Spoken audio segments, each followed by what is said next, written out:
هوانا هم بخير عطنا بهار زارکان فرهنگا کردی ترکی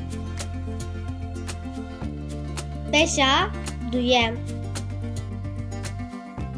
Evre bulut, barute barut, sinore hudut, noke nohut, hırmiye armut. Razbere soyut, şembere somut, laşe vücut, darbeste tabut, beruye palamut. Ba ve baba, havle çaba, sobeye soba, geloya acaba, şorbeye çorba. Barane yağmur, heriye çamur, hevire hamur, karmende memur, navdare meşhur.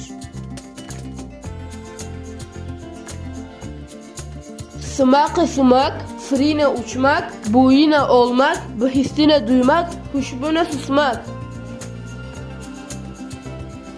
Roje güneş, gulaşe güreş, agire ateş, pence beş, belaşe beleş. Tüjeye dolgun, çılmısıya solgun, şeylane soygun, zılketiye vurgun, betiliye yorgun. Mare yılan, şehre aslan, gazale ceylan, tılınge kaplan, keftare sırtlan.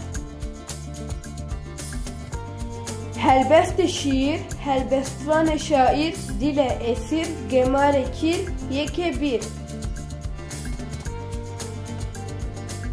Hodiye sahip, bıcışke tabip, şope takip, biniye dip, taye ip. Hatta bir kadın emaneti Xuda bin.